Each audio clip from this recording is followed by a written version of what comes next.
हमारे सत्संगी गुरु की राम सिंह भाई चेतन जी खुरकुड़िया, जिनके पूज्य पिताजी तुलसी राम जी खुरकुड़िया, जिनके सब छोटे बड़े भाई कुटुंब परिवार के परम प्रसाद से हाथी भावना से बहुत सुंदर गुरुमुख वाणी का श्रवण करने का सुंदर अवसर मिला है। ये खुरकुरिया परिवार बड़ा भावुक परिवार है, बड़े आस्तिक परिवार है, बड़े स्नेही परिवार है। आप में ही सब परिवार में बड़ा मेल जोड़ है। ये परिवार 3 गांव में वास करते हैं। आज सभी ही इस सत्संग में मौजूद है। आपस में बड़ा मेल जोड़ है। जब हम मध्य प्रदेश में आते हैं तो एक दिन का इस परिवार में सत्संग जरूर होता है। बड़ा भाव, बड़ी आस्था, बड़ी श्रद्धा। गुरुवाणी का सिद्धांत है नपो नहीं वस्तु में नपो भाव में होई, भाव विहूण आत्मसंदास बेटा पूंजी हो। आप सब गुरुमुखी भाई बहन हैं। जितना अपना भाव होगा, जितना प्रेम स्नेह आस्था श्रद्धा होगी, उतना ही लाभ होगा।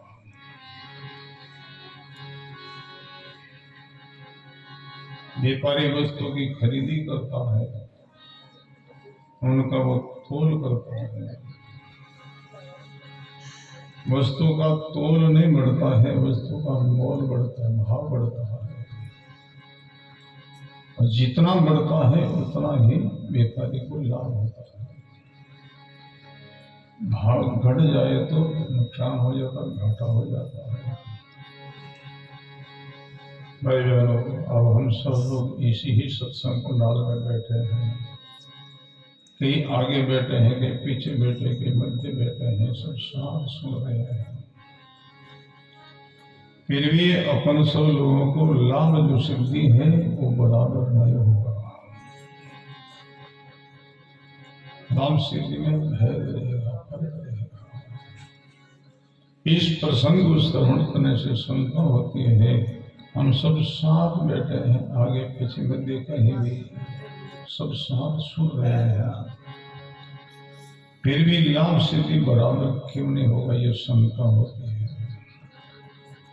गुरुवाणी में इनका शंका का समाधान किया है। रामचरण खेती निबजे जैसी भूमि का हो। आप किसान सब जानते हो, खेती का अनुभव आप लोगों को। बरसात बरसती है तो सब खेती पर समान बरसती है, कोई भेद नहीं करती है। ऐसा नहीं कि अच्छी भूमि में हमें ज्यादा बरस जाओ, हल्की भूमि में कम बरस जाओ, ऐसा नहीं करती है। बरसात समान बरसती है। किसान भूमि में समान कर्षण कमाता, बराबर कर्षण करता है। उनमें बीज भी समान होता है, फिर भी सब खेती में फसल बराबर नहीं होता, समान नहीं होता है। फसल में भेद रहता है। भेद क्यों रहता है? बरसात बराबर बरसी, कर्षण बराबर कमाया, बीज बराबर बोया, फिर भी फसल में भेद क्यों रह गया?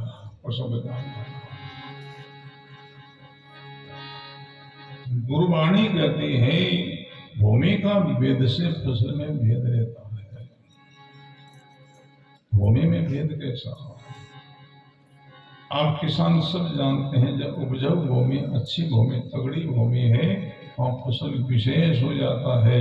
जो हल्की भूमि, साधारण भूमि है, वहां फसल कम होता है। भूमि का वेद से फसल में भेद रहता है, ऐसे अपनी भावना का वेद से प्रसिद्धि में भेद नहीं जाता है। भाव बढ़ाओ, आस्था बढ़ाओ, श्रद्धा बढ़ाओ। इस परिवार को बड़ा भाव, बड़ी आस्था का श्रद्धा। हमेशा यहाँ से सतवार सत्संग में ये लोग पहुंचते हैं, हमेशा डेली।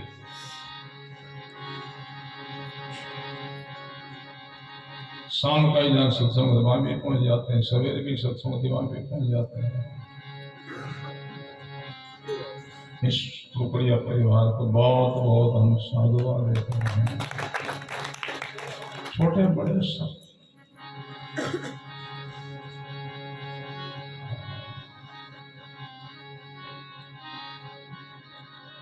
मध्य प्रदेश के जितने राम सनी भाई बहन है, उन लोगों का बहुत विशेष भाव है। और आप लोगों की भावना को लेकर के हम यहाँ आते हैं तो बहुत ही दूर है, रास्ता बहुत लंबा है, आने में बहुत कष्ट भी होता है, आते हैं थक जाते हैं, शरीर घायल हो जाता है। यहाँ आते हैं आप लोगों की भावना, आप लोगों का प्रेम, आप लोगों की श्रद्धा देख करके सब थकावट दूर हो जाती है। मिलो प्यारे संत सुजान स्नेही, संत मिलो, सुजान संत मिलो। सुजान यानी सजाने, विवेकी ज्ञानी पुरुष मिलो।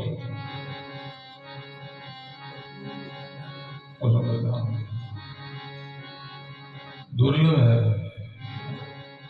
संत मिलने दुर्लभ है भाई बहनों। हम खुद भी संतों को खोजते हैं, मिलना दुर्लभ है। बोलो, संत बहुत थोड़े होते हैं। गुरुवाणी का संदेश है,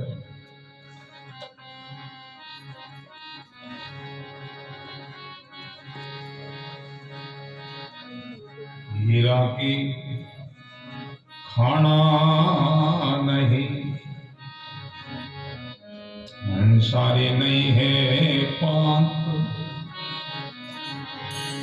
हीरा री खाना नहीं, अंसारी नहीं है पांत। सिंगारा टोला नहीं, साधु नहीं जमात। सिंगारा टोला नहीं, साधु नहीं जमात। गुरुवाणी का प्रमाण है। हीरोनी खाना नहीं, हीरो की खाना नहीं होती, एक दो ही नग देते हैं, एक दो नग होता है, खाना नहीं। खोद करके कितना निकाल ले, ऐसी बात नहीं। हीरो की खाना नहीं, अंसारे नहीं, अंसारी 5, 10, 20, 50 हंस साथ नहीं रहते, हम तक नहीं, एक ही होता है। सिंगारा टोला नहीं, सिंगारों के 10, 20, 50 जो बेड़ा जो टोलो नहीं भी आता, संग एक ही आता है। ऐसे साधु नहीं है जमात, संतों की जमात नहीं होती है, बिरले संत होते हैं। वैसे संत ये सदगुरु कबीर साहब का उपदेश है, मिलो प्यारे संत सुजान स्नेही। बहुत दिन बीते तुम बिछड़े को चेतो बेड़ा भाई। हम मनुष्य जीवन में संतों से मिल सकते हैं, समागम कर सकते हैं। चेतो, समय आया है, अवसर आया मनुष्य जीवन का। ये अवसर जीव जमा संभालो, दुर्लभ मिलता नहीं। बड़ा सुंदर ये अवसर है। जीव जो है ये जमा पूंजी है, और जीव आत्मा का कभी नाश नहीं होता है, इनका कभी विनाश नहीं होता है, इनका कभी जन्म और मृत्यु नहीं होती है। जिनका जन्म है उन्हीं की मृत्यु होना है। शरीर 3 है, एक शरीर का जन्म मृत्यु होता है, दूसरा शरीर में आना जाना होता है, और तीसरा शरीर वासना उनके शरीर के साथ रहती है।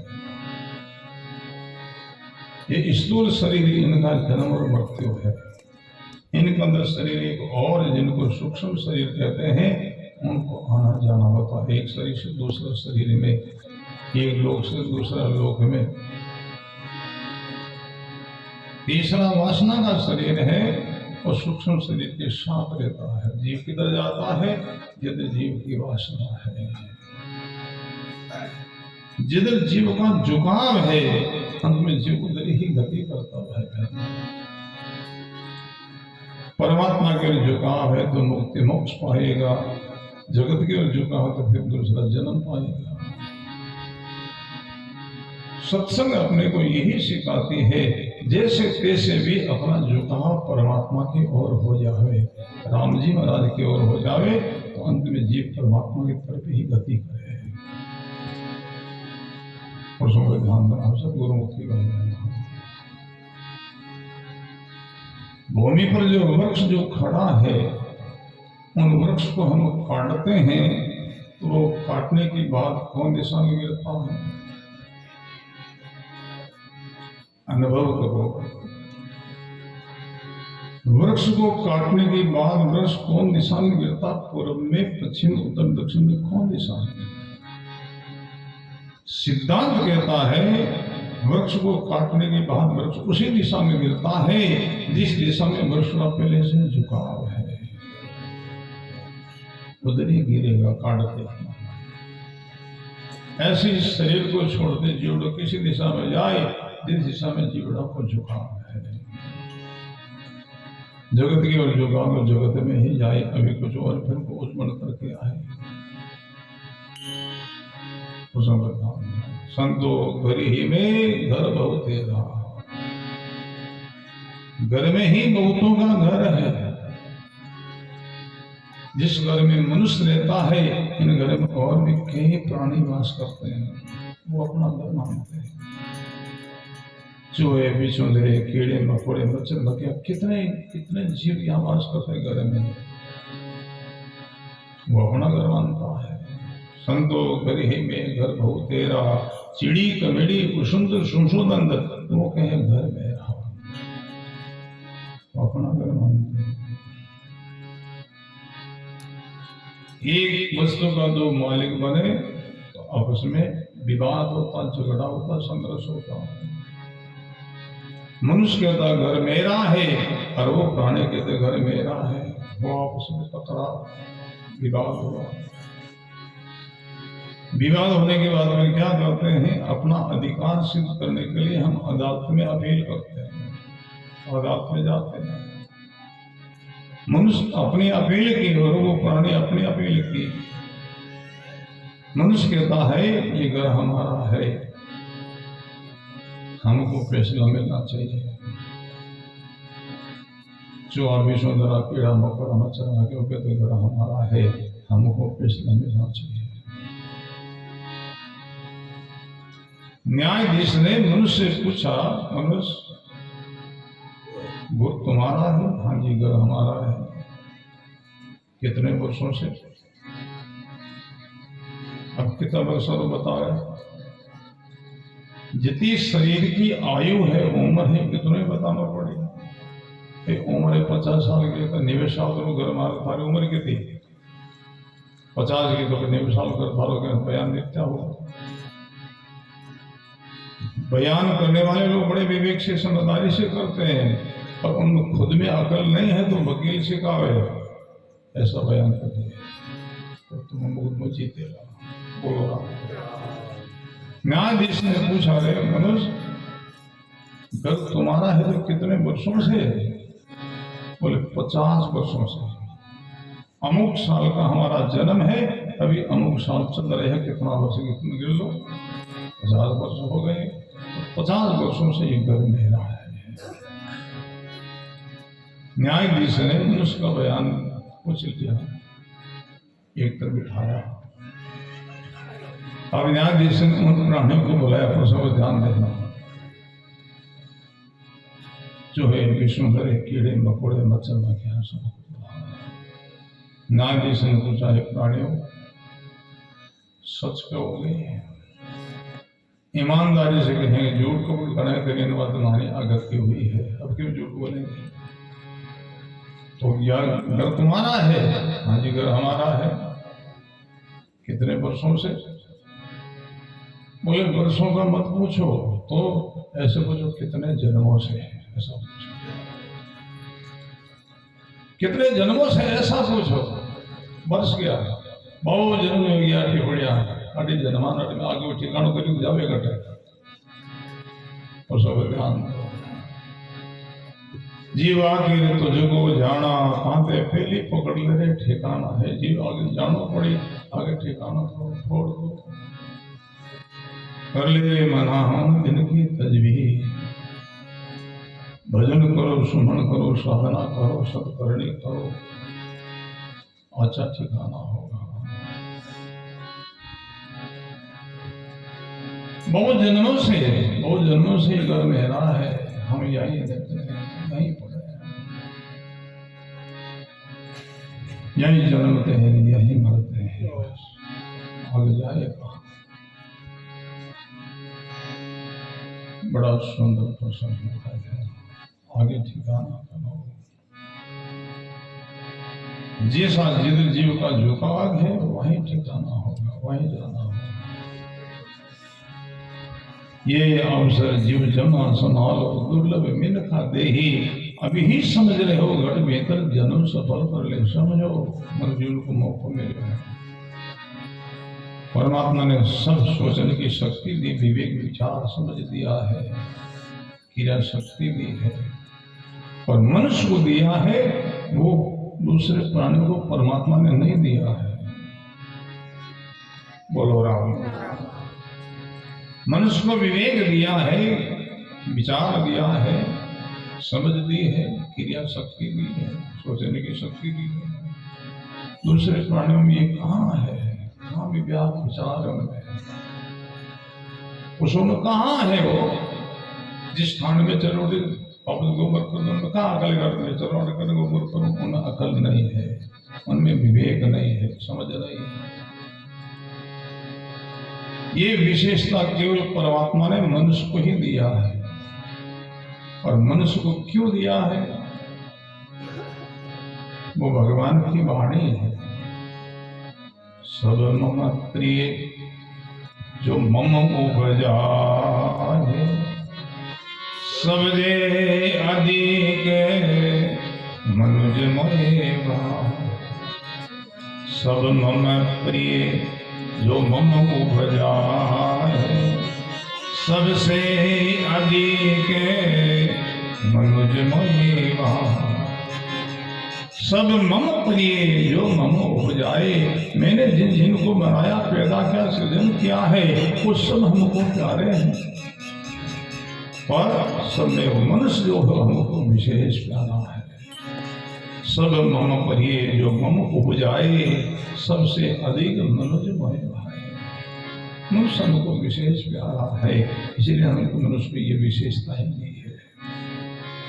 माँ बाप के पुत्र के संतान होते हैं, सब माँ बाप के प्यारे होते हैं। जब सब पुत्र बड़े हो जाते, शादीशुदा हो जाते हैं, तो माता पिता कहते भाई अब तुम अपना अलग कारोबार करो। वो सब बड़े हो गए, शादीशुदा हो गए, अपना अलग अलग कार्य करो। तो पिता अपनी संपत्ति का सब पुत्रों में बंटवारा करते हैं। सब उनकी संतान सब प्यारे हैं, सबको बराबर देते हैं। खेती में, मकान में, सोना चांदी रुपया में, सब में बराबर हिस्सा करते हैं।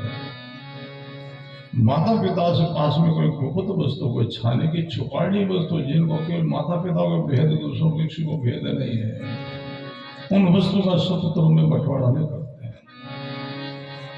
वो किसको देते हैं? जो बेटा प्यारा है। माँ बाप को कौन बेटा प्यारा होता है? बड़ा वाला, छोटा वाला, मध्य वाला। माँ बाप को कौन पुत्र प्यारा होगा? उसमें ध्यान देना है। जो माता पिता को खुश रखता है, राजी रखता है, माता पिता का आदर करता है, वो पुत्र माँ बाप को विशेष प्यारा होगा। प्रकट जितनी वस्तु सबका वो बंटवारा कर देते बराबर सब में, सब उनकी संतान है, सब प्यारे हैं। जो माता पिता को खुश रखता, राजी रखता है, वो माँ बाप को विशेष प्यारा माना गया है। तो अपने पास में बहुत वस्तु है, वो उन पुत्र को दी जाती, बेटा ये तुम्हारे लिए हमने रखी है, तुम लो। उनका सब में बंटवारा नहीं करते। ऐसे आप हम मनुष्य परमात्मा के माँ बाप के प्यारे पुत्र के समान है। इसलिए परमात्मा ने ये विशेषता मनुष्य को दी है, दूसरे लोगों को नहीं, प्राणियों को नहीं। सब मम प्रिय मम उपजाए, सबसे अधिक मनुज मय भाएगा।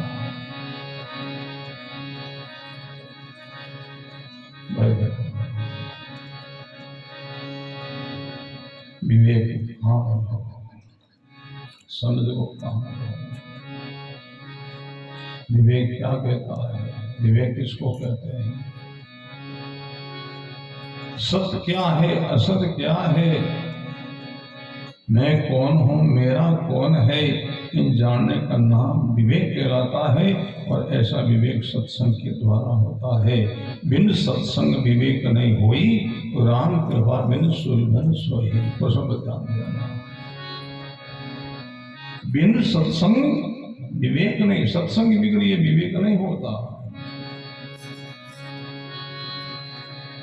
मैं कौन हूं, मेरा कौन है, सत्य क्या, असत्य क्या, जीव क्या है, परमात्मा क्या है, जड़ क्या है, चेतन क्या है, ये सत्संग के द्वारा ही विवेक होता है।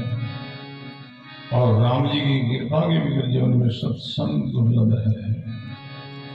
तात मिले पुण्य मात मिले, शुद्ध प्रात मिले, युवती सुखदाई, राज मिले गजबाज मिले, सब साज मिले, मन मंचित पाई, लोक मिले सुरलोक मिले, विधि लोक मिले, बेगूंठा जाई, सुंदर और मिले सभी ही सुख, संत समान दुर्लभ है।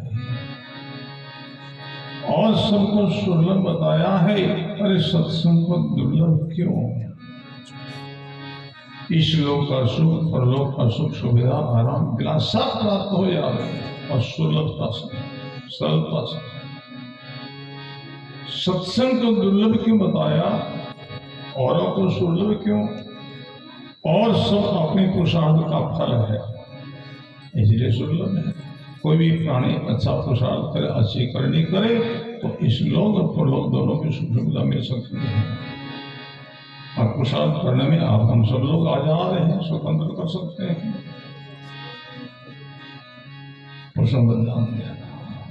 इसलिए और को सुलभ बताया, सत्संग को दुर्लभ क्यों कहा? सत्संग अपने पुरुषार्थ का फल नहीं है, सत्संग परमात्मा की अनुकृपा का फल है। जिस पर परमात्मा अनुकृपा करते हैं, मेहर कर दया करते हैं, उनको जीवन में सत्संग मिलती है। बिना राम कृपा बिना सुलभ सोई। बोलो राम। अपने भाग्य की सराहना करो, अनुरोध करो परमात्मा की, राम जी महाराज की अपन पर कृपा हुई, तभी हम सत्संग में बैठे हैं। किसान लोगों के खेती में कितना काम कार्य चलता है, हम देखते हैं रास्ता में चीना कट रहा है, लावणी हो रही है, मजदूरी देने पर मजदूर नहीं मिलता, इतना कार्य है, फिर भी सब कार्य को गौण करके आप लोग सत्संग में आए हो, ये परमात्मा की अनुकृपा का फल है।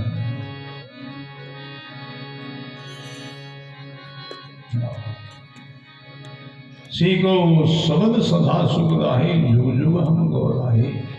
ये कबीर साहब कहते जुगों जुगों में हम पुकारते आए हैं, एलाउंस करते आए हैं, फिर भी कोई हमारी बात सुनता ही नहीं है। सुने तो समझता नहीं है। बोलो राम। सुने तो समझता नहीं। संतों की भाषा हर एक लोग नहीं समझ पाते। क्यों नहीं? संतों की भाषा पूर्व की भाषा है, और पूर्व की भाषा को वो भाई बहन समझे जो पूर्व देश का हो।